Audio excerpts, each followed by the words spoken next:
Welcome to the how-to for molecular shapes and polarity. And when we think about polarity, if we really go back and think about, a while back when we talked about polarity, we talked about something like HF. And what we know about HF is that it's a very polar diatomic molecule. Fluorine is the most electronegative atom, and so it's going to pull those electrons towards itself, giving fluorine the partial negative charge and hydrogen the partially positive charge. But when we start talking about molecular shape and larger molecules, we have molecules with more than two atoms. They're not combined of just two atoms, they're more than that. And so the dipole moment really depends on both the polarities of the individual bonds and the molecular geometry. Normally we talk about the bond dipole, and we would look at the bond dipole for just two atoms in that bond, so carbon and oxygen. Well, carbon and oxygen, we know there's a difference in electronegativity. Oxygen is the more electronegative atom, and so what happens is those electrons are being pulled from carbon to oxygen. But for carbon dioxide, CO2, which is this full structure here, we also have another carbon-oxygen. And in that case, this oxygen is also still more electronegative than this carbon, and it's pulling electrons towards itself. And so really we have to think about the molecular geometry in those individual bonds. Really, this oxygen is pulling these electrons to the left, this oxygen is pulling electrons to the right, but these are equal, right? The actual bonds there are the exact same. They're both carbon-oxygen double bonds. They're both pulling those electrons towards themselves, and electrons aren't being pulled anywhere else. I like to think of it as a tug-of-war. These are going to basically cancel one another out. Neither one is going to win. And so we would say that when we think about carbon dioxide, this is non-polar. On the other hand, we could look at something like water.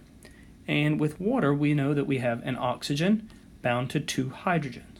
We know hydrogen is the least electronegative atom. We know oxygen then is going to be more electronegative. And when you draw and determine the molecular geometry for water, it's bent.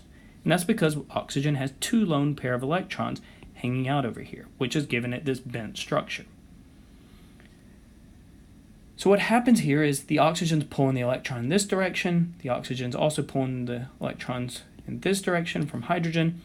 And so essentially there is some kind of net movement. There's an overall dipole moment where this is wanting to move up. They're not canceling out completely. And in that case, we would say this is polar. So it really it's determined by the molecular shape as well as understanding the polarity of the individual bonds. Well, when we look at some more examples, we could look at something like hydrochloric acid. Hydrochloric acid is a diatomic molecule. This is the simplest, where we know chlorine is more electronegative than hydrogen and is going to pull those electrons towards it. But if we look at something like BF3, BF3 is going to be trigonal planar for its molecular geometry, meaning that each of these bonds are spread out evenly. You notice that it's a boron in the center connected to three fluorines, which means all these bonds are going to be equal. They're all pulling in opposite directions equally, and they're spread out equally. Thus, the tug-of-war, nothing happens, and so we have nonpolar. Carbon tetrachloride. Well, if you remember, carbon tetrachloride is a tetrahedral molecular geometry, meaning that each of these are spread out evenly. And since they're all chlorines attached to a carbon, that just means that they're all canceling out in the tug-of-war. And again, we get nonpolar.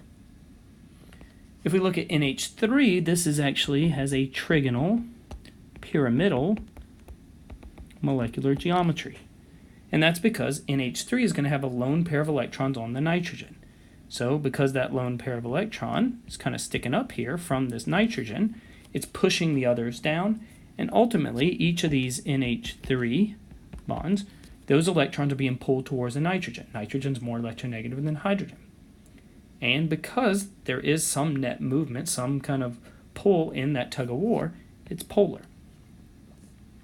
We could also see when we look at CH3Cl, although this would be tetrahedral as well, for its molecular geometry, we have carbon connected to three hydrogens, but then it's connected to a chlorine as well. Chlorine is very electronegative. It's pulling these electrons towards itself. Ultimately, the tug-of-war is going to go in this direction and pull that. And so it's polar.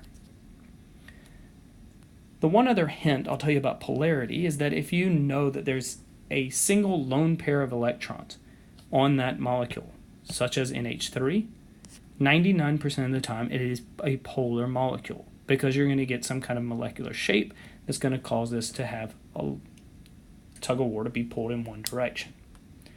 That completes the how-to for molecular polarity.